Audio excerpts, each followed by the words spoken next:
today. Very warm welcome to this little session today. I'm going to spend about 25 to 30 minutes on the clinical strength report that we've recently published. I'm going to talk you through a bit of the methodology, some of the lessons learned, also from the ecosystem itself. Again, if you have any particular questions, just feel free to just pop them in. I try to pick everything up as what I can. In the meantime, just lean back, enjoy this short session, and let me know if I can help you in any way of answering whatever you have in mind. Good, let me start sharing. Cool. Okay. As just now mentioned, I'm going to talk about clinical strength today. Usually this is a bit of a Q&A session with my colleague Anna, who's on medical leave today. So I changed the format slightly to an Ask Me Anything session. So just feel free. Otherwise, I'll just talk you through a bit of the lessons learned from the clinical strength overall from the ecosystem, and how the ecosystem overall also develops. Just to give a bit of a brief overview about what is clinical strength anyways. When you look into digital solutions, especially in health, you have two parts of them. You have the very preventive and wellness-oriented solutions that don't necessarily need clinical validation of their service. It can be a mental health application that's just helping you cope with your anxiety or with your deep depression. But then you have the real medically approved digital solutions that you require, for instance, to make a diagnosis that is medically relevant, or to provide any services to patients to help them with their recovery process overall, or just to cope with their diseases overall. And there's a bunch of solutions that are just software that is deployed within hospitals, for instance. All of these do not necessarily require regulatory approval, unless again they're being used to either make a diagnosis more efficient or to provide any service to the patients overall. On the right-hand side, it's a little quiz. Everyone knows probably what the FDA is, what the B Farm is, MHRA, DIGA, and Health Canada people have heard of. There are hundreds of regulatory agencies out there that are always attached to the government. So, for instance, you have COFPRIS here, which is the Mexican regulatory agency. You have Anvisa, which is the one for Brazil, the health regulatory agency, etc. All of these are always necessary to make a certain device or software available within a country of where you are aiming to launch your medical solution. Now, there are certain partnerships between the regulatory agencies. So often when you have, for instance, your device launched already within the FDA, there's a speed track or fast track process to launch this across other countries as well. There's, for instance, one between the FDA and the HSA here in Singapore. There's also one with the FDA and the JFDA in Japan. There are some that are working all together, providing a similar one.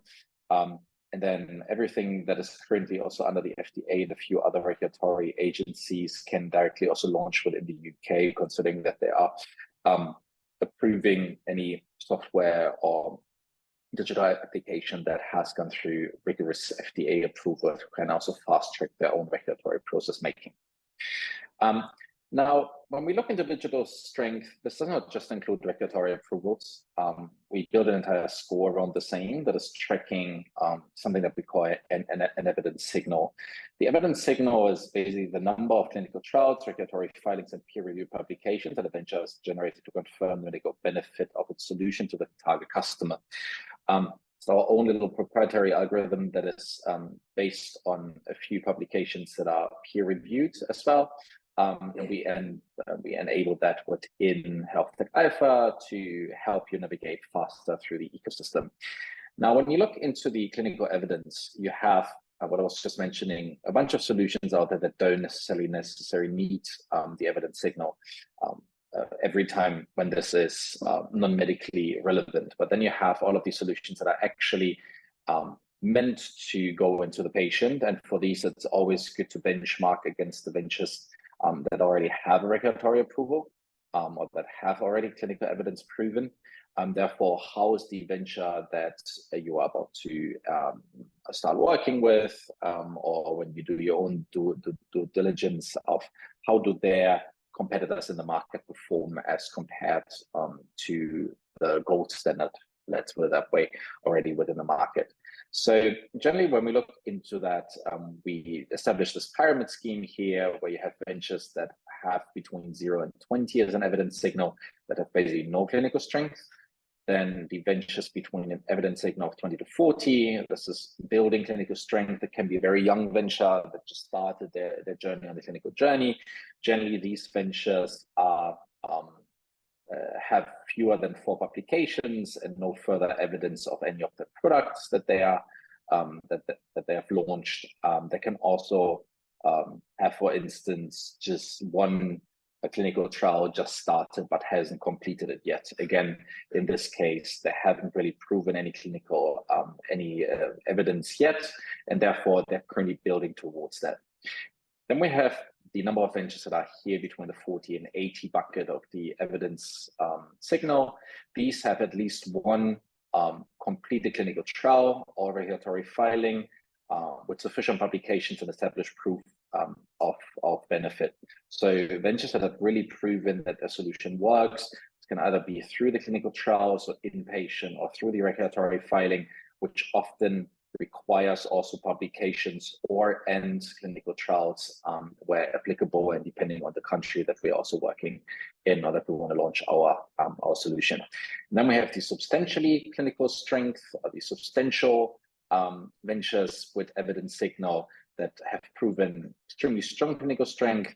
These have one or more regulatory filings, clinical trials, publications, a lot, that basically have proven as compared, basically the gold standard out there, that have proven extremely relevant clinical strength out there, and therefore can be used extremely easily also within the clinical settings, considering that they're already proven. Often they're also accompanied by multiple partnerships already with pharma, insurers, healthcare providers, etc., etc.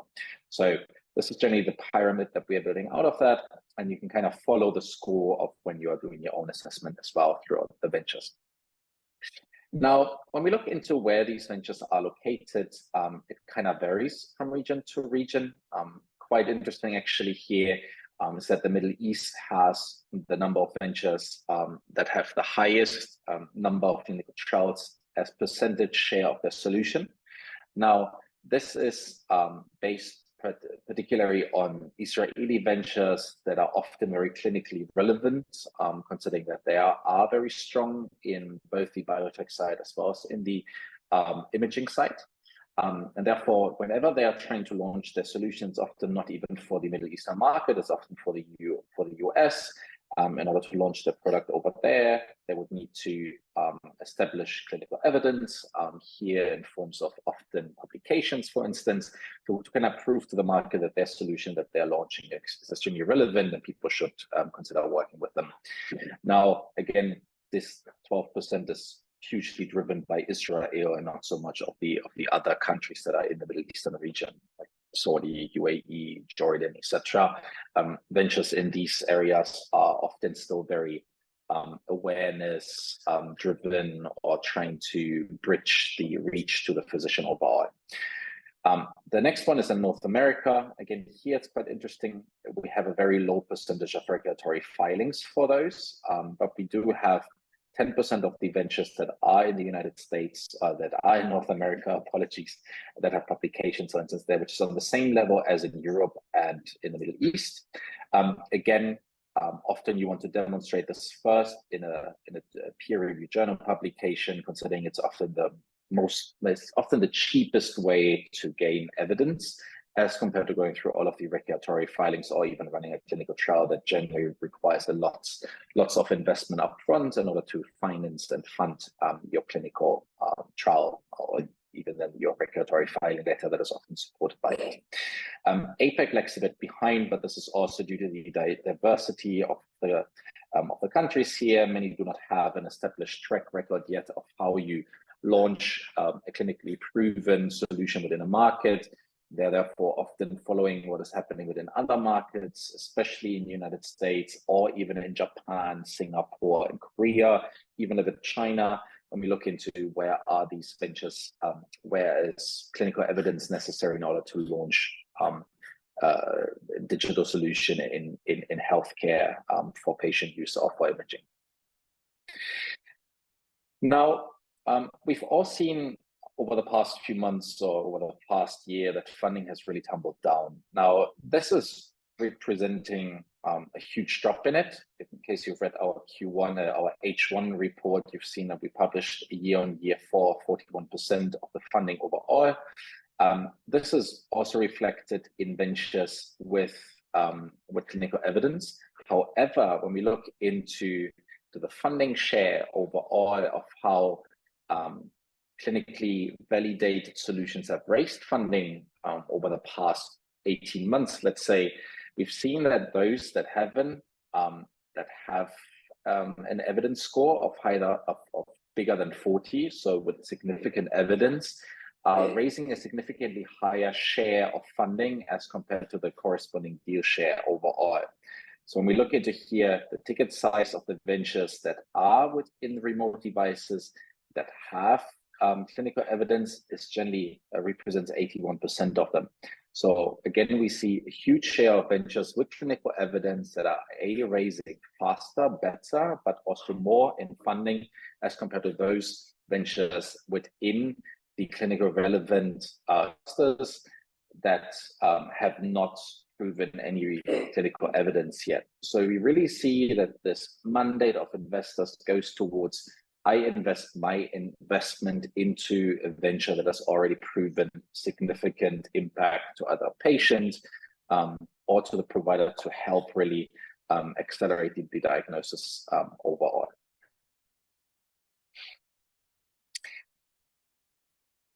I will get to some of the questions after that are coming in.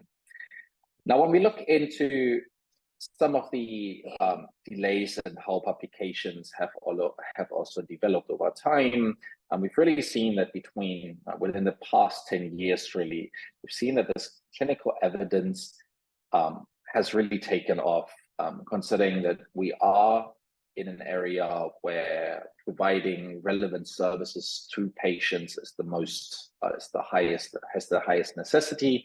And therefore, we've really seen that ventures over the years try to accelerate their solutions to show clinical relevance overall. In 2021, we've already peaked here. There were about 3,100 publications that have been published by digital health ventures, followed by a number of clinical trials, also significantly more as compared to the previous years, and also significantly more regulatory filings as compared to the previous years. Now, in 2022, this is H1 data here, we've already then seen that by the half mark, we had reached more than 50% of what was posted the year before. And the same was also for the clinical trials that has almost caught up with the clinical trials from the previous year, as well as for the regulatory filings. Now, for the regional distribution overall, North America represents the highest share in all of the publications and so on that are being published out there, with 46%, followed then here by Europe and Asia Pacific, which is usually quite a standard formation, considering that this is also how large the ecosystems are. Just as a reminder, Europe and Asia Pacific have roughly a similar size of the ecosystem.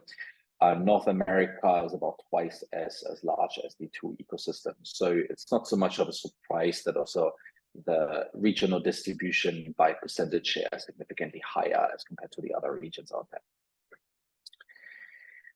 When we look into what sort of solutions are out there, now we at Getting Growth recently started tracking within Health Tech Alpha applications, so any sort of products that are launched by digital health ventures, and we are really looking into adding more proof points to the platform to show which product performs or outperforms other products as well. So we've included security levels, privacy policies, etc. Really help with the benchmarking of products against one another. At the moment, we have about 16,000 products within the market, and this is expanding by a few hundred every single week as we are adding more more sources from where we're gathering also our data from, and ultimately also the depth of the data is accelerating. Now, when we look into the current data that we have within the system, 22% of all solutions that have an evidence score of higher than 40 are digital health apps, so mobile applications that you can launch directly on your mobile phone. Can be your ADHD management solution. It can be a detection tool using camera diagnosis for skin diseases, etc. Then we have the digital health software. This represents 31% of the software that we are currently tracking has an evidence signal. These are generally very often medical imaging software that helps with the identification of, let's say, cancer or also neurological disorders, or multiple or MSK, etc. So really software that is helping with the diagnosis of a certain disease. And then the last one are digital health devices. So here we really talk about hardware devices that are digitally enabled, often companion hardware that is used in liaison with an application. However, often we have products that are also available as a standalone solution, and not so much accompanied by a digital health app at the same time. So this is why we see certain differences also in terms of between devices and applications here. We have more devices that are regularly relevant, considering that otherwise you can't even launch them. You can't launch a diabetes, no, you can't launch an ADHD application for wellness purpose. There's just no commercial use of that behind that. And when we then look into the product share by clusters, for instance, of how they're being launched, remote devices here are most often supported by applications, and then by software, and then by hardware. When we look into research solutions, the majority of these solutions are software-based, with 71% here. Similar is for medical diagnostics, but also most of them are software-based. You do always have a share also of applications, considering that more and more moves towards tablets as well. So this doesn't mean that this is your mobile application. It can be your tablet application as well, that is just being deployed on a tablet and can be used anywhere across the hospital, for instance. Just to give you a bit of an example of what we are generally looking for when we establish clinical evidence. Taking a venture here called Cymedica Orthopedics, a US-born venture, recently raised 2.6 million in a B2 extension, overall has raised quite a significant amount of funding. They are having two applications. One is IntelliHub and one is eVive. And when we just tap into one of these two applications here, eVive, we're basically seeing of where these are available based on the regulatory filing that they're currently having as well. They are currently being launched within the US, Australia, France, UK, Germany, Canada, El Salvador, and in Italy. And when we look into the therapeutic focus area, they're covering, as the name is insinuating already, musculoskeletal and orthopedic solution. It's an in English solution only with a clinical trial number. This is how the evidence score was established. So they've gotten the regulatory approval for the 510K, FDA approval under the K number 163067, and then are having clinical trials, considering that these are likely run also in liaison with other hospitals overall. This is why the solution is also available there.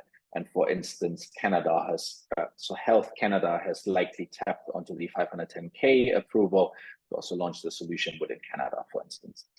Then we are establishing privacy and security score based on how many data are being collected about the patient while you're using that.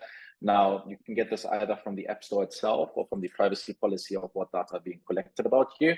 And based on that, we've established a privacy and security score of 52.5, fairly high, to be honest, even though the venture at the moment, or the product overall, has a momentum score which is about in the third quarter, rather low, considering that we may not see as much pickup in terms of adoption overall. But overall, the solution is a very strong value point of being used within a clinical environment, and can therefore also be being used by the patients out there as well.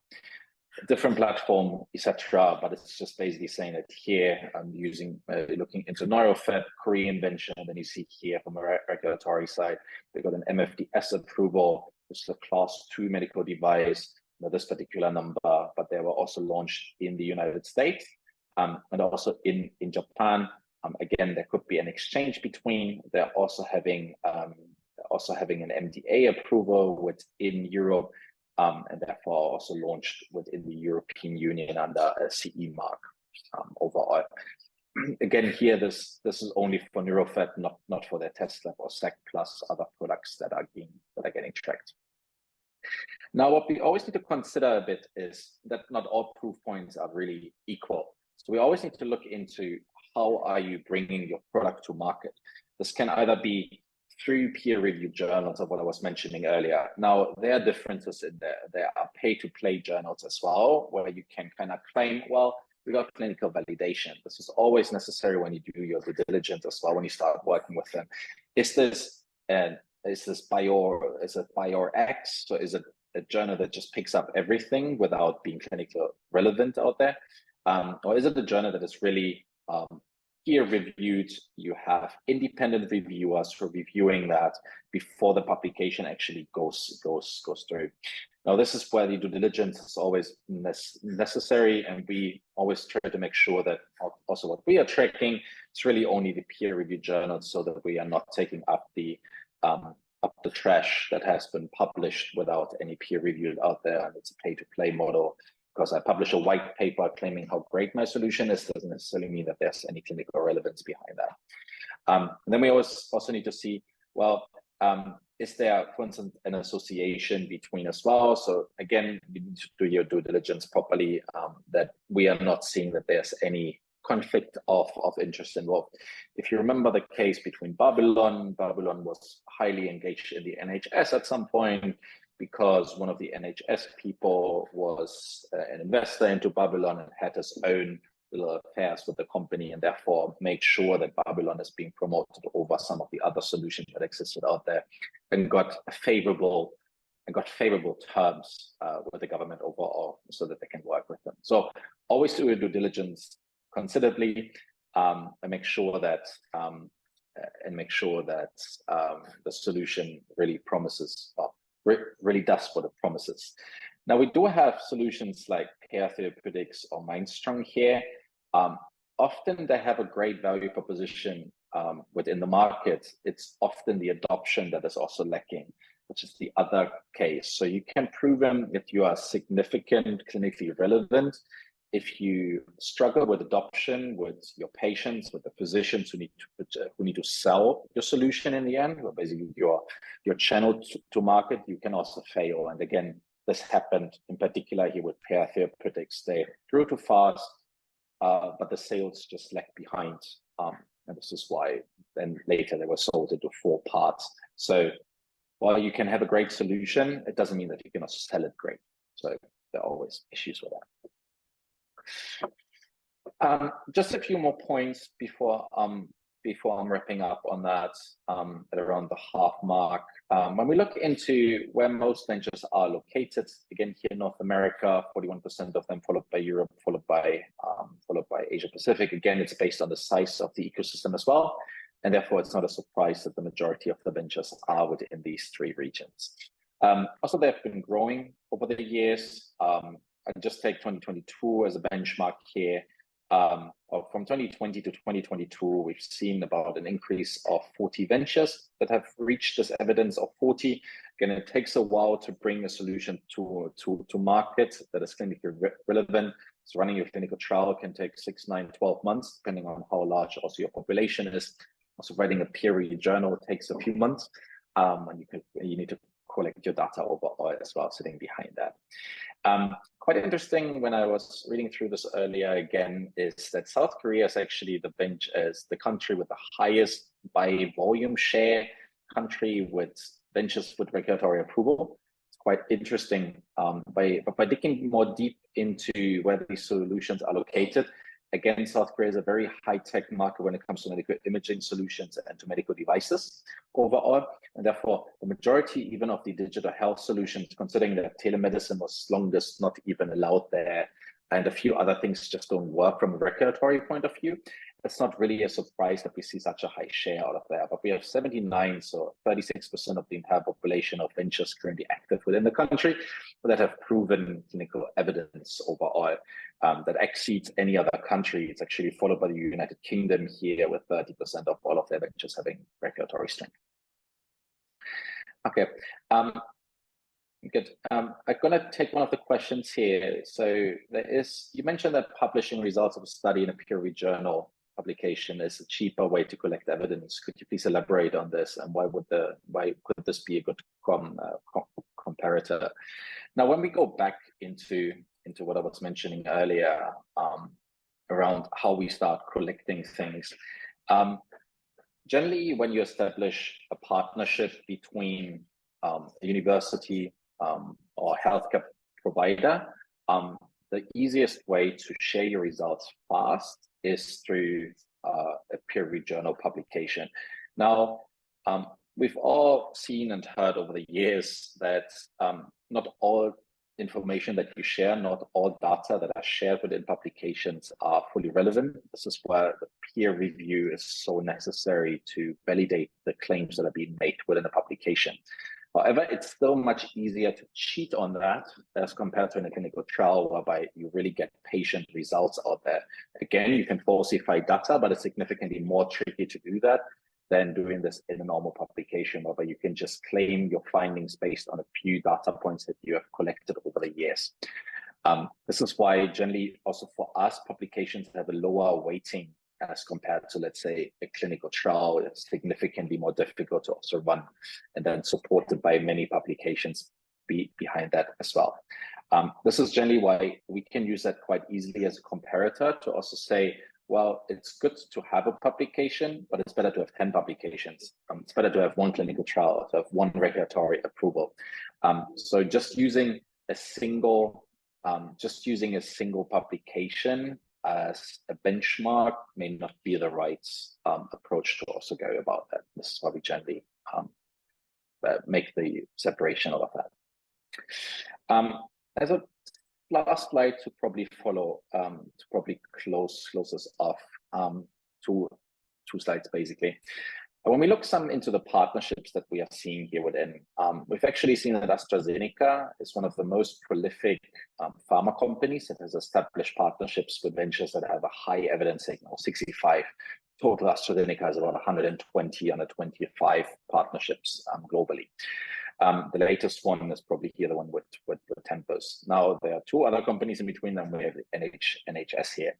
Now, when we look into how these are working, 129, basically, AstraZeneca is having a quite interesting approach. Overall, they're partnering with very mature ventures. Generally, anything beyond 50 is already very mature now. They're tapping into 60. That's 65.2 as an alpha score, high maturity score, almost last quartile of the entire range that we are covering out of there. When you look into some of these solutions that they are working with, the majority of them are mixed companies. Now, to bring here, Tricock is more on the cardiovascular side. Herx is more on the wellness side, actually. Quera is a medical imaging company, but nevertheless, it's quite a number of ventures that are sitting within this diagnostic space. AstraZeneca generally partners quite late with them, so often strategic partnership to either run a clinical trial or to bring a new solution to the market, or even to later invest in them. So here you see just a few examples. When you look into some other partnership portfolios from, let's say, tech companies, it won't be that high, but AstraZeneca really stands out as compared to most of their peers of partnering very late stage, but also having a good eye on ventures that either are already in the process of acquiring clinical strength or have already acquired it. Often we can't establish anymore whether the evidence was established before the partnership or not, at least not on the slide in the platform. You can do your own due diligence on that. But overall, it's quite a strong portfolio that they've built. We've done the same also for the NHS here. You can see, for instance, their partner here with Page or with Empatica from North America. Again, medical imaging solution, cardiovascular, ECG in interpretation tool when it comes to Empatica for the hardware device as well. But again, you see that this is very much also on the imaging diagnostic side, but also on the adherence side. I won't look too much more into that. Good. In total, you have about 90 slides on that, so I can literally rattle the entire afternoon about that. But I hope I can give you a bit of an overview about how clinical strength works overall. Again, it's always important when you do your due diligence or partner with a venture, look into partnering with them to also benchmark against what is the status quo, what is currently out there in the market. We generally start doing that when we also work with our clients, basically seeing if they, well, these two have the exact same solutions, but this one has proven evidence and is significantly more mature, kind of proven their leadership overall and proven the significance within the market as compared to the guys that are currently approaching you that have not showing anything so far. So you may want to double check again whether you actually want to work with them or not. You can get, again, as a Pro and Enterprise user, you can get the entire publication within the platform. For all others, we have a free teaser version, shorter version, that's available for all basic users of HealthTech Alpha. If you have any other questions, you can always reach me, LinkedIn, website, however, WhatsApp, whatever you have from me. And feel free to always reach out to me, and else I will see you for our next report in a few weeks. Appreciate you sticking with me, and apologies that this was an Ask Me Anything session today and me rattling along. So thank you all for joining in. Bye.